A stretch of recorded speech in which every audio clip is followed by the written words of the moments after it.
The alien crowd was loud. The arena shook with every cheer and scream. Creatures from different planets sat in their glowing seats, watching the fight below. Giant screens showed the battlefield, where blood and sand mixed under strange alien. Lights dot in the center of the arena lay a man. A human dot. He was not standing. He was not ready. He was broken. His body was cut in many places. His arm was bleeding, and his face was swollen. Yet he was alive. The announcer, a tall alien with metal skin and 6 eyes, laughed through the speakers. Behold, the weak one from Earth. A creature with no claws, no fangs, no power. He will die in 1 minute, I bet you all. The crowd laughed. They clapped and shouted, placing their bets. Some bet credits. Some bet weapons. One rich alien, a noble of the galaxy, raised his hand. I bet my slave, he said loudly. The girl, the rare one, the beauty from Zerine. The crowd gasped. Everyone turned to look. In a glass cage above the arena stood the alien girl. She had silver skin and deep violet eyes. Her white hair fell down her back like silk. She was beautiful, even by alien standards. A rare species, trained to obey. She stood quietly, staring down at the human with no emotion. The noble smirked. She will be the prize, because the human will die. Another alien, a thin one with insect legs, clicked his claws. You're brave, but stupid. What if the human survives? He won't, said the noble. Look at him. He's already dead. The fight bell rang. A giant monster entered the arena, 10 feet tall, 4 arms and teeth like knives. It roared and ran toward the human, the girl in the bayou. Cage blinked. The human opened his eyes. His name was Jackson. A former soldier from Earth. He didn't know how he ended up here. Last thing he remembered was the crash, and then darkness. When he woke up, he was chained, beaten, and thrown into this alien world. They thought he would die quickly.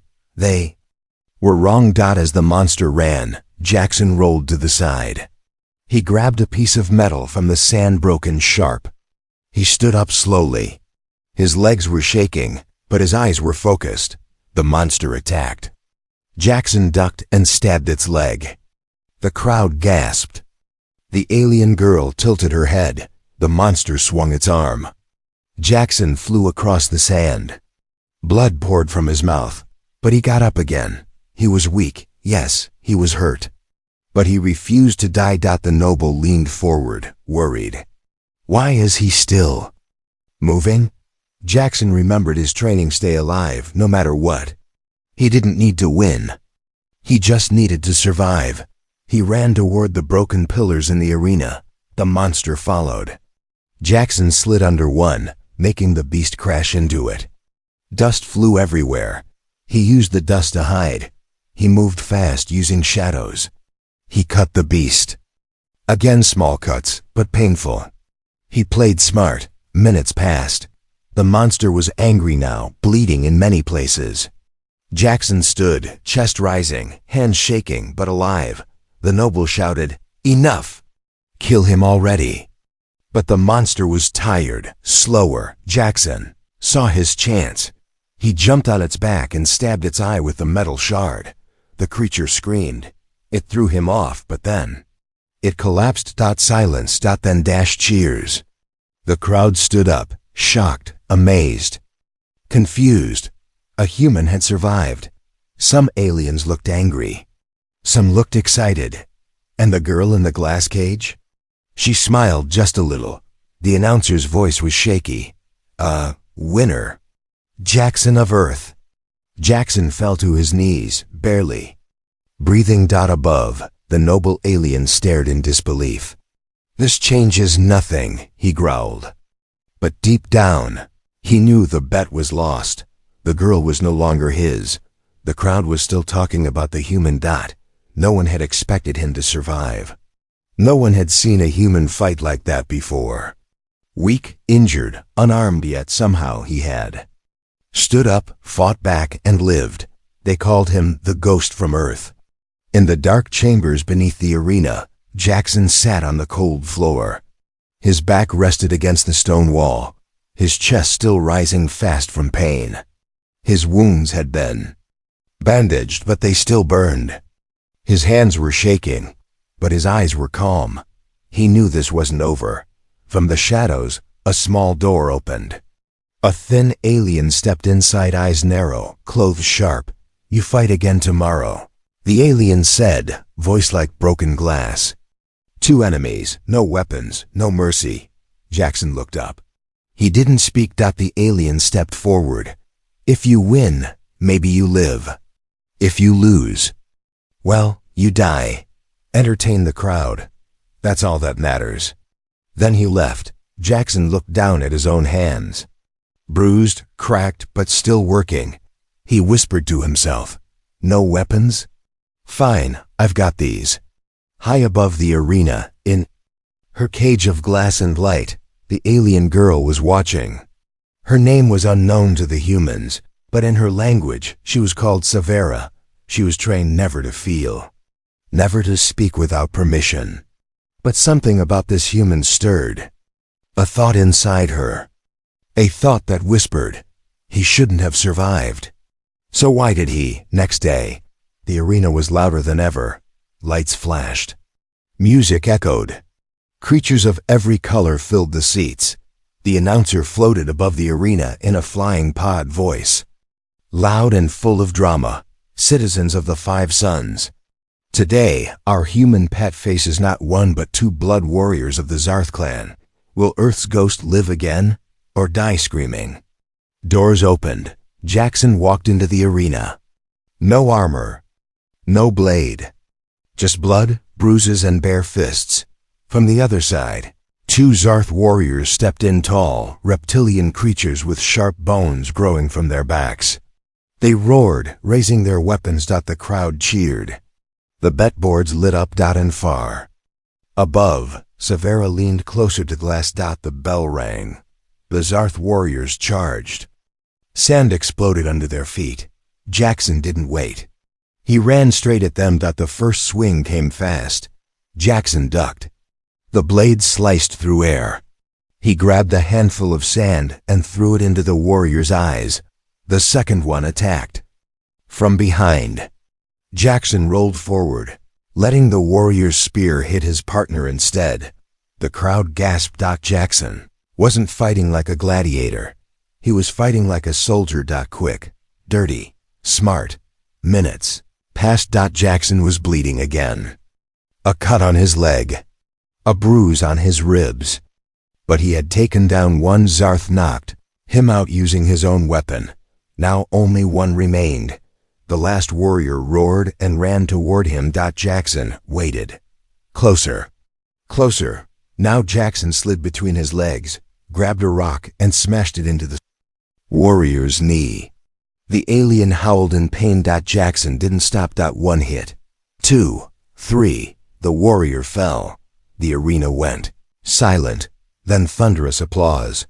The crowd had seen strength before.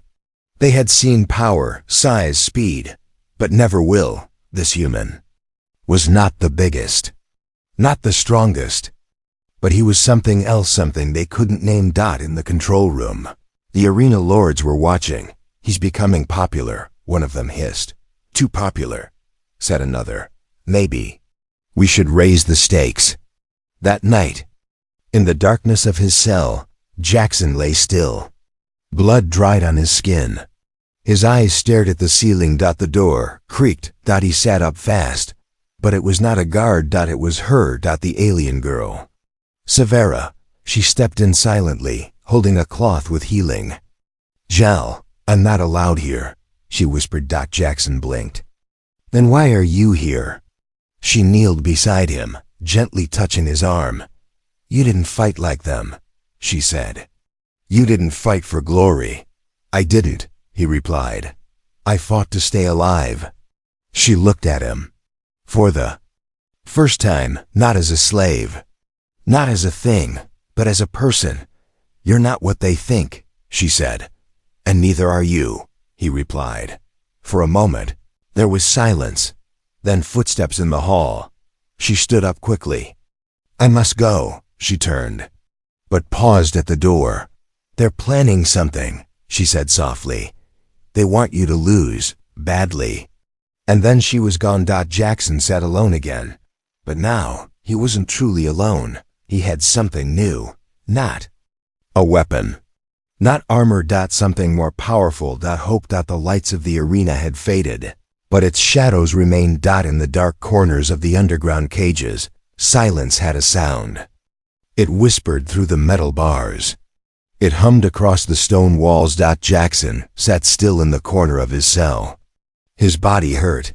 His muscles screamed with every breath. But pain wasn't new to him. What was new was the visitor. He heard the soft steps again. Lighter than a guard. Slower than a patrol. She was back. The alien girl Severa appeared at the edge of the bars, glowing faintly in the moon-colored light of the chamber. Her silver skin shimmered like water. Her violet eyes watched him carefully. You shouldn't be here, Jackson said, his voice rough but calm. I know, she replied, stepping closer. But I have questions. Jackson raised an eyebrow. You waited all day to ask me questions? No, she said quietly. I waited all my life. He didn't understand, but something in her voice stopped him from asking why. She knelt outside the cell bars, placing a small box on the ground. Inside were two things, a clean cloth and a piece of fruit. Soft, purple, and glowing slightly. Jackson looked at the gift, then at her. You want something?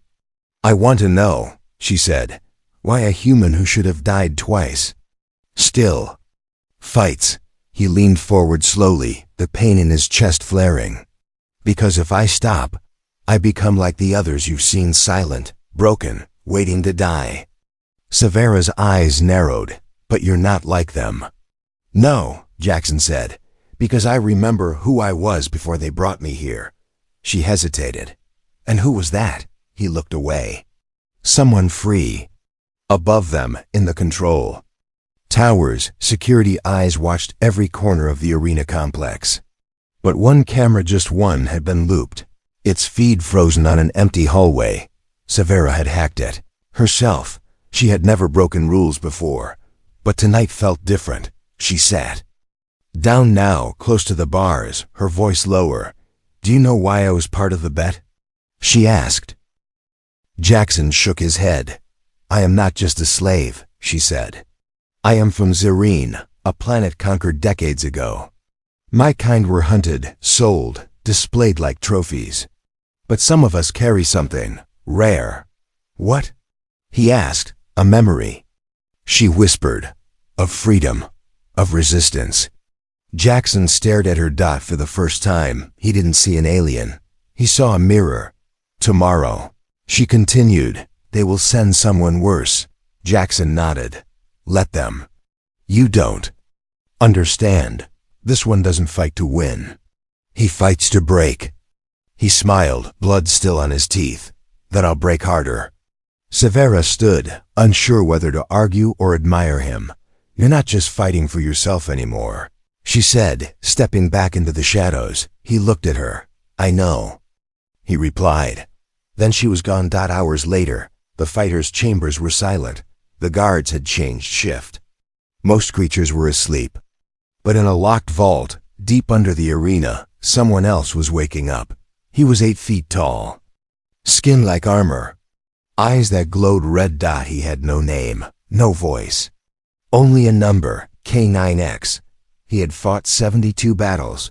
He had never lost. Tomorrow, he would fight the human, the one who refused to die. Back in his cell, Jackson finally closed his eyes. Not because he was tired, but because he needed to think. To plan. He knew something had changed. Severa wasn't just curious. She wasn't just kind.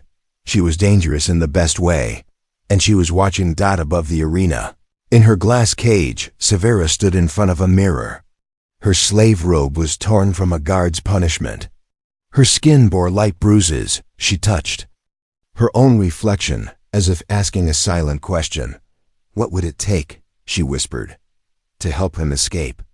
Tomorrow was the next fight, but tonight was the beginning of something else. Trust. Not yet love. Not yet hope, but the first step toward rebellion, and somewhere, deep in both their minds, a thought began to form. What if this story doesn't end in death, but in freedom? It started with silence, not the kind found in empty rooms, but the kind that follows a question no one wants to answer. In the private chambers of the arena lords, the lights were low, the air thick with tension. Holograms flickered across the room, replays of Jackson's fights. Each frame showed something terrifying to the aliens in charge. A human. Surviving. Winning. Inspiring. He was supposed to die in the first round, hissed one. He's gaining attention. There's talk in the outer stations, another said. A joke becomes a symbol very fast, said a third. The leader of the arena council, a tall creature with blue horns and gold armor, stood slowly. No more games, he said. If he wins. One more time, kill him, in the ring or outside of it. Quietly, if needed, but end it. They all nodded. In the galaxy's most watched blood sport, hope was not allowed to survive. But down below, in the very heart of the arena, hope was already spreading. Jackson walked through the fighter's tunnel, blood still fresh on his hands. The crowd behind him was still chanting his name, not a number, not a title, but his real name. Jackson, Jackson, he didn't smile. But inside, something stirred.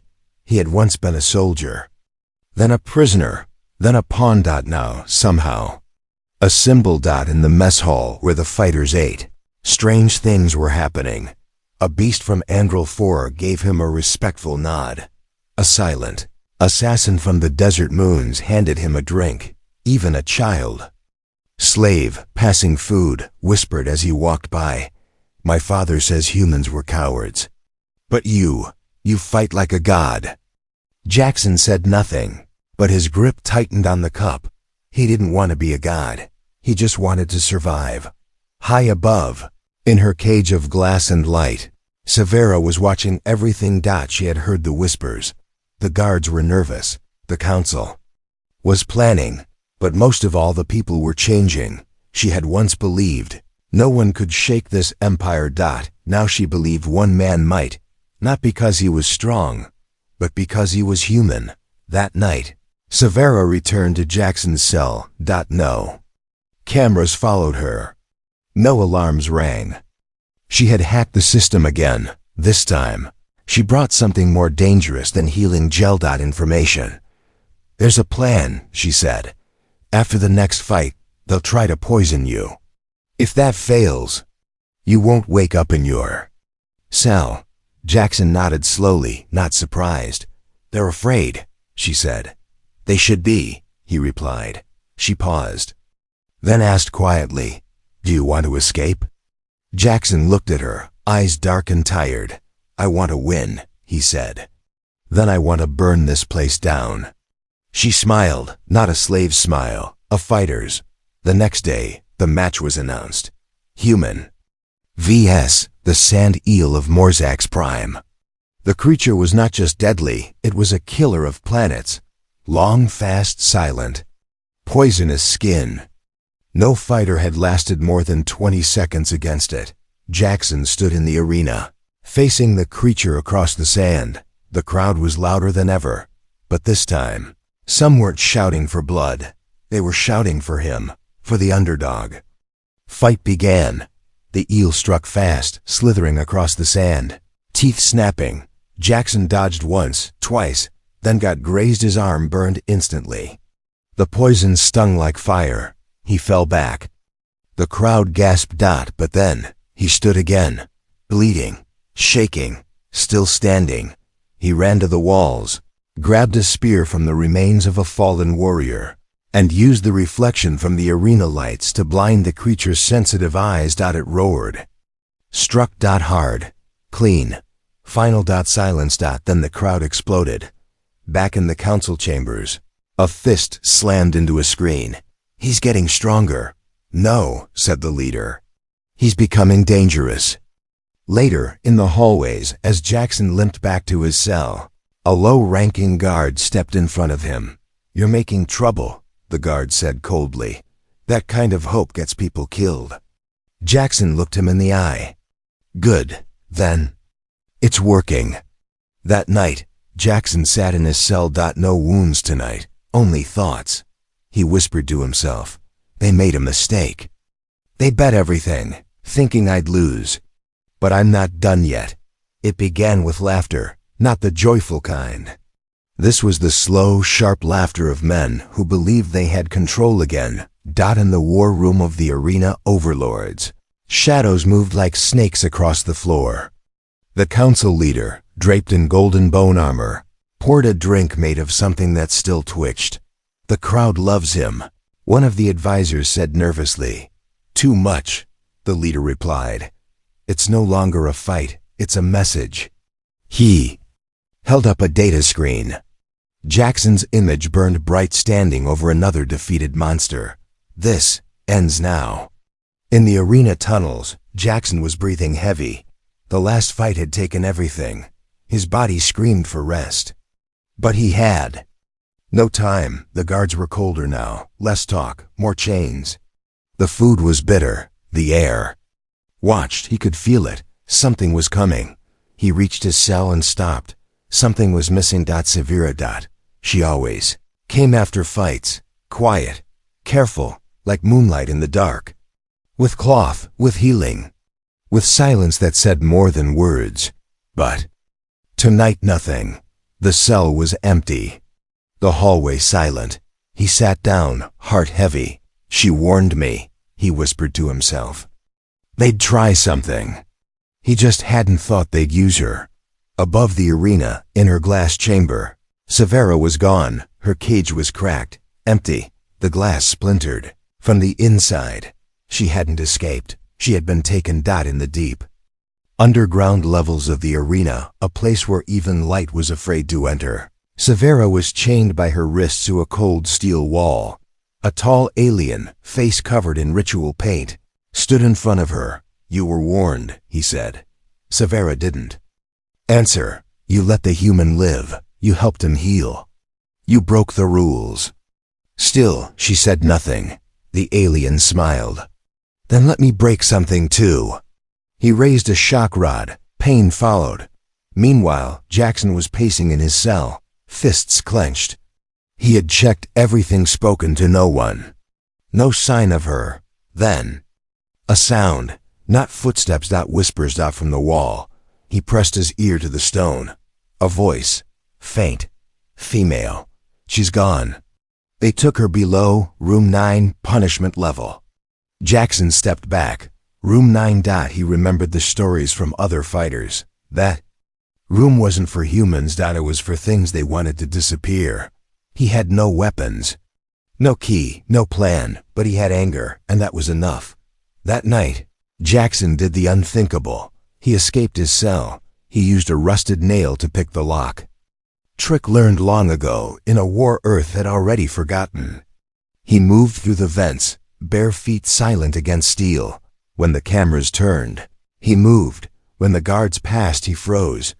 He was no longer a fighter. He was a ghost. Room 9. The door was thick, guarded by 2 elite soldiers. Jackson waded in the dark. He picked up a shard of pipe from the floor. Then he moved. Fast, brutal, silent. 2 bodies fell. 1 strike each. He entered the room. Inside, Severa hung from chains, blood trailing from her lip. She lifted her head slowly. "You shouldn't be here," she whispered. Jackson stepped forward, breaking the chains with a nearby tool. "You shouldn't be here either." She smiled, just barely. "Are you here to rescue me?" "No," he said, lifting her into his arms. "We're rescuing each other." Alarms began to blare. Red lights, shouting voices. The arena was waking up. Jackson moved fast through the tunnels. Severa, weak but conscious, guided him through the old slave paths only she knew. They reached the lower cages before the gates shut. But waiting for them was someone Jackson trusted. Torren, a fellow human, a fighter, a friend. "Help us," Jackson said. Torrin nodded, then drew a knife. I can't, he said softly. They offered me freedom. He lunged. The betrayal was clean, but not enough. Jackson dodged the blade, elbowed Torrin, disarmed him. One strike to the throat and the traitor collapsed. Jackson didn't say anything, but in his heart, something broke. They reached Jackson's cell.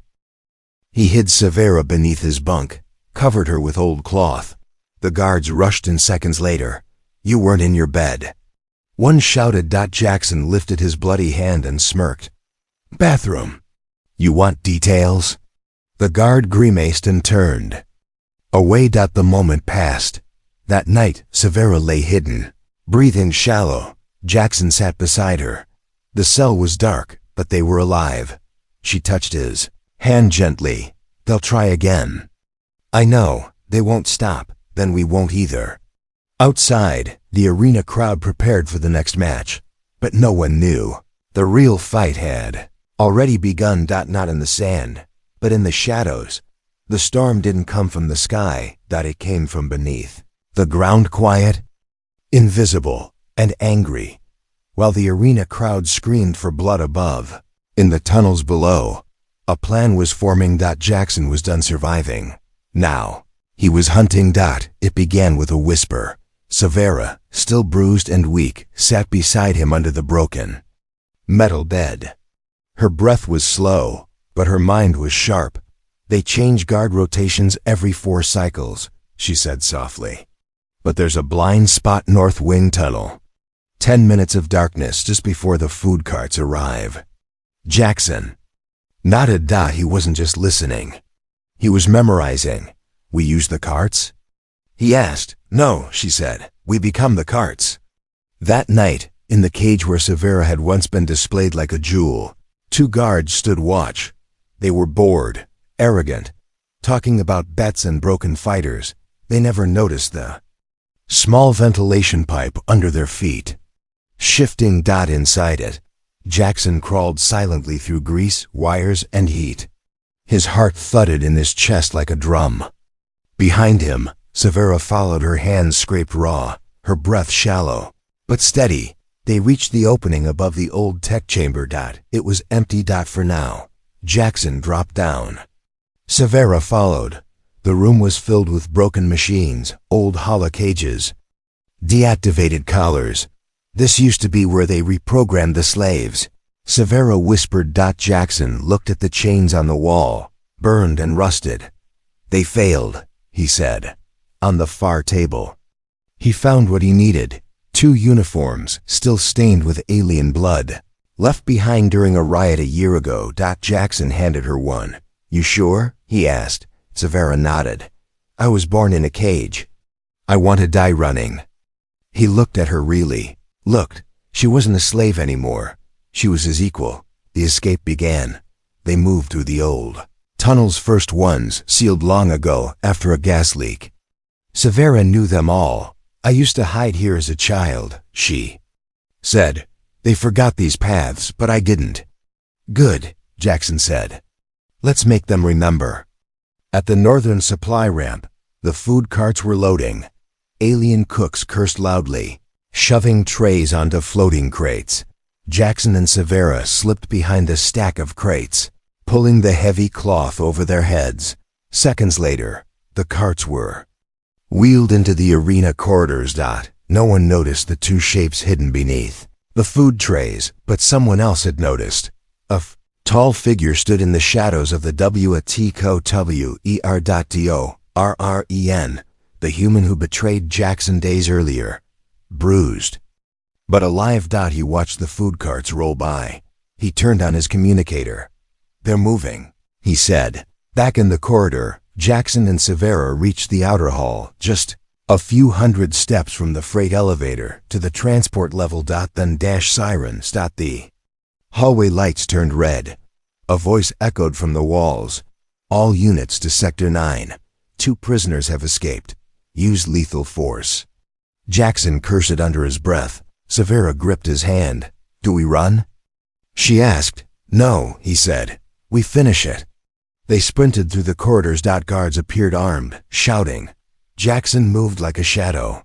Using every wall, every pipe, every trick from Earth's forgotten wars, he disarmed one guard, threw another into a control panel, grabbed the plasma blade. He handed it to Severa. "You ever use one?" "No," she said, activating it. "But I learned fast." They reached the freight elevator. It was locked. Severa opened the panel, hands shaking. Sparks flew. Behind them, more footsteps. Time was breaking apart. "Hurry," Jackson said, turning to face the guards. She nodded, typing faster. The guards came into view. Jackson stepped forward, weaponless, but not helpless. He picked up a small ball from the floor. It was a cleaning drone. He threw it at the ceiling lights. Boom. Sparks. Smoke. Chaos. The guards shouted and fired blindly. The elevator dinged. Severa screamed, "Now!" They jumped inside. The doors slammed shut. Silence. Again. Only their breathing filled the space. Severa sank to the floor. Jackson stood over her. "We're not safe yet," he said. "No," she replied. "But for the first time, we're free inside." "The system. That's a start." He looked down at her, at the girl who had once been just another bet in a cruel game.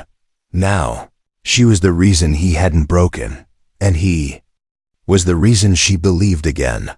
Above them, the arena crowd still roared, but something had changed.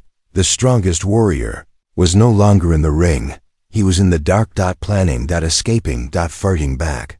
First, there was silence, the kind that isn't natural, the kind that comes right before something explodes. Every arena screen turned black. The crowd sat confused. VIP aliens looked around. Even the announcer in his floating pod had stopped mid-sentence. Then the screens lit up. And on every one of them, a single image appeared. Jackson, standing, bloody, alive. And beside him, Severa, in stolen armor, her eyes glowing. Back in the council tower, alarms were screaming. Red lights flashed, guards ran. Doors slammed shut. The arena leader stood frozen, watching the image of the two rebels on screen. "They escaped," someone whispered. "No," said the leader, voice cold. "They've come back." Far below, Jackson and Severa stood inside the old transport tunnel. Dust, darkness, danger. But also a plan. Severa turned to him. "There's one way to make this end, one move they never expected." He nodded. "We give them what they love most." She smiled faintly. "A fight." They didn't run from the arena. They walked in, through the front gate, through guards, too shocked to react. Through corridors, painted in blood and history. And straight into the center of the arena. The crowd went silent. No music, no roars, just the sound of two rebels standing in front of the Empire. "Alive," the announcer's voice crackled back to life. "We have an unexpected event, citizens. It seems our human contestant has returned uninvited, along with the stolen property." Jackson raised a fist. The crowd cheered. Not all, but enough.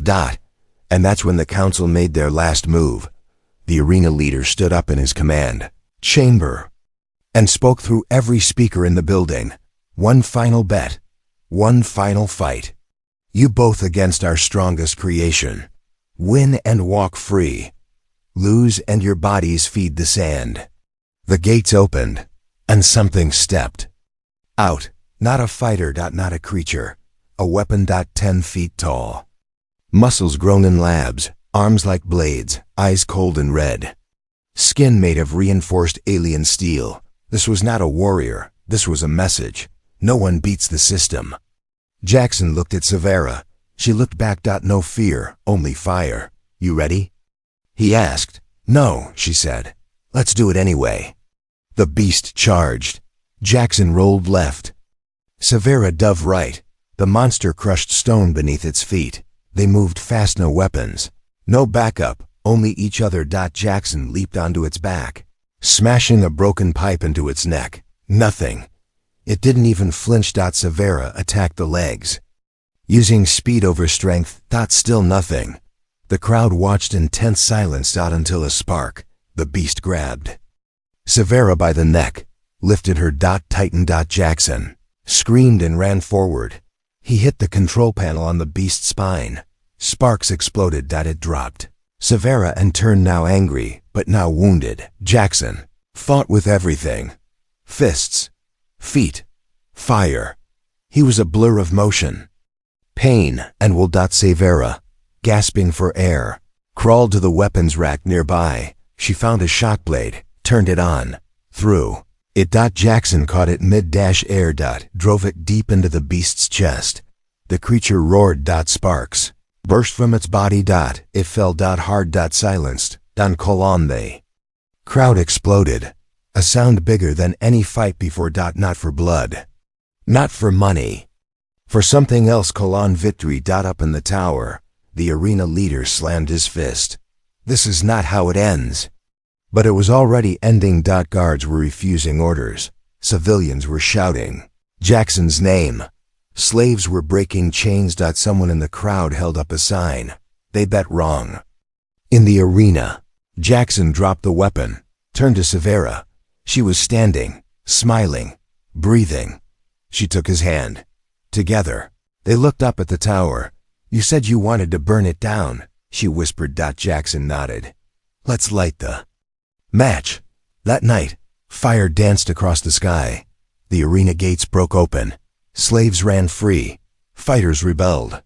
Some guards joined them. And Jackson? He didn't stay to rule. He walked away with Severa by his side. In the end, the galaxy remembered many things: the fights, the fall, the fire. But most of all, they remembered that someone bet everything, thinking the human would lose. But the human didn't just win. He changed everything.